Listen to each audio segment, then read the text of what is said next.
Hey there, people of the interwebs. My name is Brandon Noel. I'm a cartoonist, painter, and a novelist.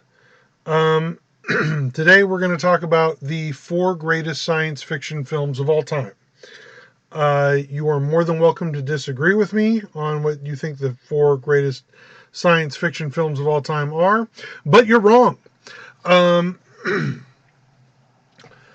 First and foremost, this is my list. I did it. Um, Secondly, uh, please like, subscribe, check out our other videos and podcasts and all the other fun stuff going on at patreon.com/Destiny Comics. But first and foremost, we have to talk about the 1980 film Flash Gordon. Flash, Savior of the Universe. One of the greatest films, bar none. It the color, the vibrancy, the everything that this film brings, um, classic pulp adventure. It's a masterpiece. Obviously based off of the comic series. They changed some things from the comic series. They make one change that really bothers me. Making Flash a football player. That just seems needless.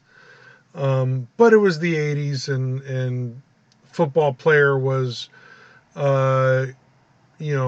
easily exchanged with tough hero guy. But, again, it's a masterpiece.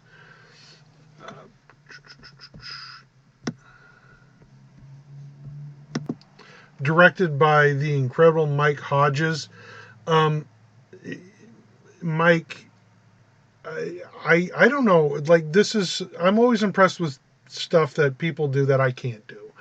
I don't know how he, brought these visuals to life in the game plan, but, Mike Hodges, also known for Black Rainbow and Get Carter, but did an amazing job of bringing this comic book series to life. If you've never sat down and looked at the original Alex Raymond Flash comic strip from the 1930s, you are missing out. It is some of the most well-drawn, well-constructed comics of any period. It is the prototype for almost any great graphic novel, and Alex Raymond was the premier artist of his day. Like, his stuff looks amazing even today. You could publish his work today and you wouldn't know it was drawn in the 30s and 40s. His stuff is just top tier. Everybody who's in this movie brings their A game. I'm a huge Timothy Dalton fan, which is why I chose to, I say illustrate, but really I'm just kind of going over and inking and just playing around. But the scene from this movie that I chose to illustrate is Timothy Dalton facing off against our hero Flash Gordon. The arrogant prince. And I mean, come on. Has Timothy Dalton ever turned in a bad performance? I love almost everything he's ever done. From Bond to Doom Patrol to, he is a national treasure. My one complaint is we saw him briefly in Doctor Who as a villain, and we've never gotten to really experience Timothy Dalton in Doctor Who as Rassilon. I'm hoping we get that at some point. It's not too late. It's not too late, Russell T. Davies. But again, everybody in this movie is bringing their A game. It looks like the comic come to life, which is a big sticking point for me. If you're going to adapt a comic book, it better look like the frickin' comic book. And again, one of the best moments in the whole movie. When I do these illustrations, I do black and white, but man, I had a hard time not pulling out the paints and going over and painting the Flash Gordon piece because there's so much color in Flash Gordon that it looks wrong to almost see a black and white illustration of Flash. And then of course the Queen soundtrack, which makes this film so stand out amongst its peers in science fiction. With that said, we got to move on to number 2, He-Man, Master of the Universe. I love this movie growing up. I absolutely love this movie. I make no bones about it. I am a huge Dolph Lundgren fan. During the MySpace days, I was literally one of Dolph Lundgren's friends on MySpace. I miss that. I miss, following somebody on Instagram's nice, but I miss being able to actually look in, and I was always afraid to really bother Dolph on the MySpace days.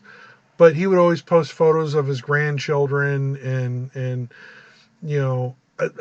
I am just a huge fan of this man and his body of work.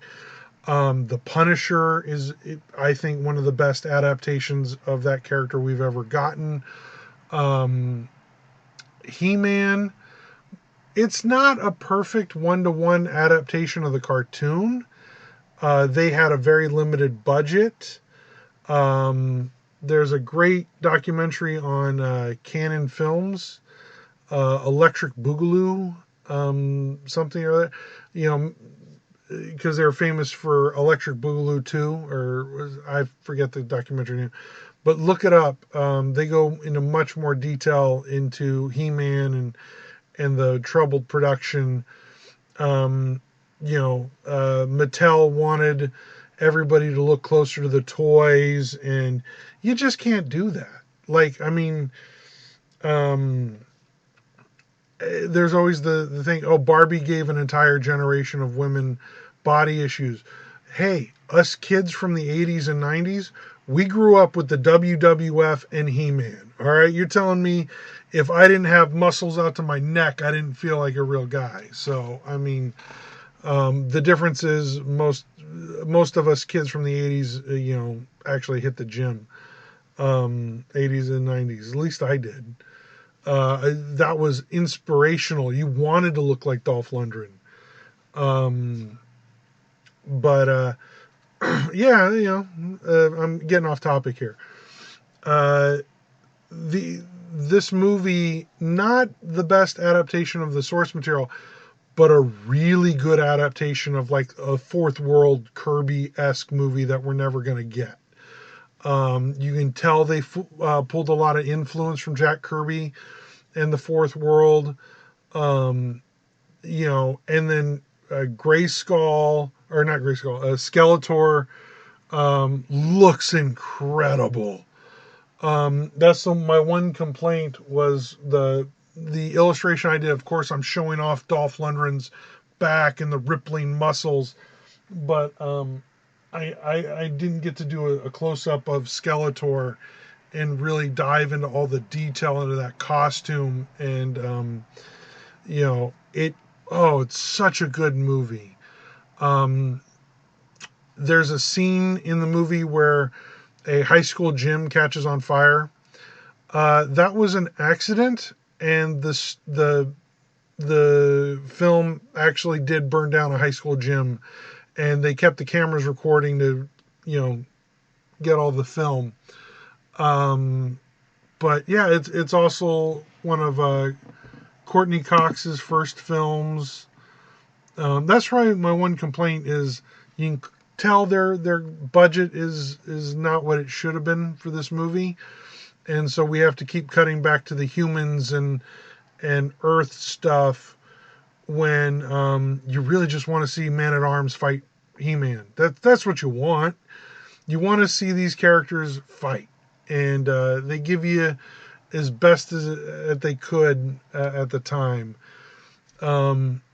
It's a good movie. It's a fun movie. I showed it to my wife a few years ago, and she had a blast with it. It's no, it's not a perfect adaptation, but it's a good one. It's probably the best one we're ever going to get. So yeah, I absolutely love Masters of the Universe. So well done. Now, as far as all-time science fiction films, we have to talk about Plan 9 from Outer Space. Space. Get your theremins out. Plan 9 from Outer Space, 1957, Ed Wood. Everybody says Ed Wood is the worst director, and Plan 9 from Outer Space is widely considered to be the worst film ever made.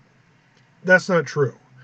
If it was, we just wouldn't talk about it. It would just disappear to the trash bins of time. It has a charm. It has Ed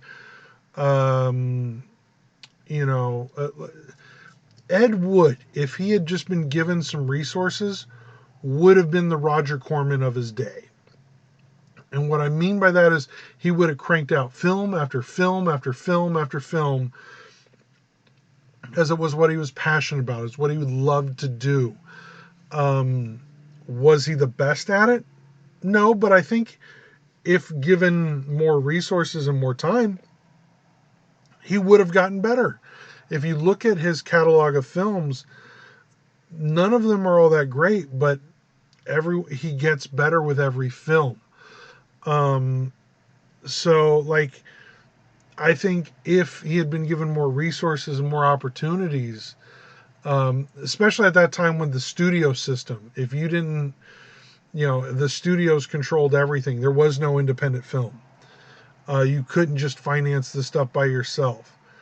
So hats off to Ed Wood for like pioneering the indie film movement.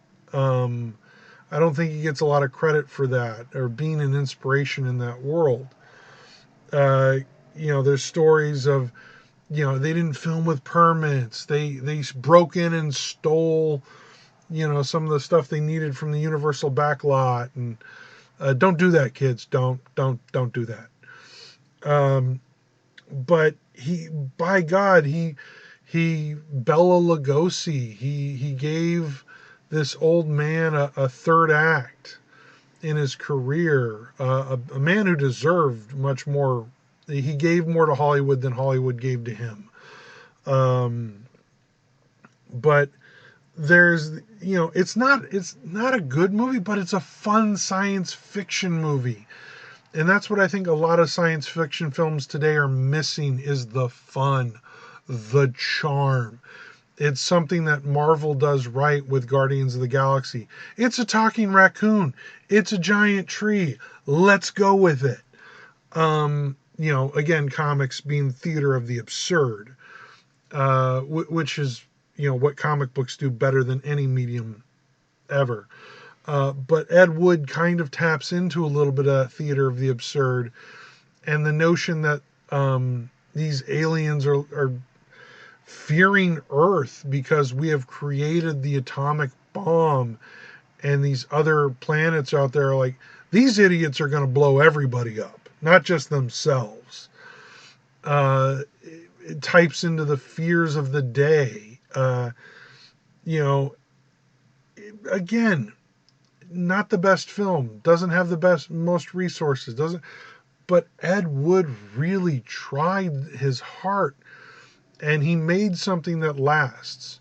Again, if it really was the worst film in history of all film, we wouldn't be talking about it all these years later. So, again, my hat's off to Ed Wood for pursuing his dream, even to the point to where it made no sense. I love you, Ed Wood. Again, it's not a perfect film, but films don't have to be perfect to be lovable. And you know, it's my list. Okay, go make your own list. Go, if you don't like Plan 9 from Outer Space, go make your own illustration of another movie and talk about it on YouTube, because you can. Um, Finally, with that said, we have to talk about the greatest science fiction film of all time in Superman the movie. The 1978 Superman the movie, of course, directed by uh, Richard Donner, Christopher Reeves, Marlon Brando, Margaret Kidder, Gene Hackman as the greatest supervillain of all time. Um, so good. So good. Glenn Ford as Jonathan Kent. Mwah. Uh, it, it, I've told this story before, but I don't remember any of this. But when I was a child, my mother used to get me to go to sleep. She'd put on Superman the movie, the VHS, and for years of my life, for the earliest years of my life, I remember I went to sleep knowing the world was going to be okay because Superman was out there and he was taking care of everybody. I absolutely love this movie. It is a masterpiece. A lot of all of the Marvel movies owe their existence to Superman the movie. Superman the movie I believe won an Academy Award for special effects because they invented special effects. They invented the blue screen, or not? The blue screen might have already been around, but they invented a lot of techniques for Superman's flight. My favorite scene is young Clark Kent, despondent because he can't play on the football team when nobody's around. He hauls off and just kicks his football into the upper atmosphere. They buried like a 50-foot long air cannon under the ground to achieve the effect of him kicking that football. They literally launched a football into upper orbit for this movie. The lengths Richard Donner went to make Superman feel real, veritude. The idea of like, we're going to treat this as real as possible. This is not goofy. This is not a joke. We are treating this with the severity and seriousness that the subject matter deserves. And every comic book film after that owes its hat to Richard Donner in that approach. The scene I chose to illustrate here was the scene with where Superman first meets Lois first meets Superman, where there's a helicopter accident, helicopter falls off the building, Lois is taken with the helicopter, all is lost, and then Superman just comes up from the bottom and catches her, and then with one hand outreach grabs the helicopter. Just boom, one hand's the helicopter, and the immortal lines are ushered, "I've got you." And of course, Margaret Kidder as Lois Lane goes, "You've got me. Who's got you?" It's this beautiful scene that is downplayed because she's in shock. She's just fell off a building. She thought her life was over, and then here comes Superman. Again, one of the best movies. I can't talk enough about it. Every chance I get to draw Superman, I'm usually drawing, the Christopher Reeve version of the character, because that's the one that, hits hardest with me.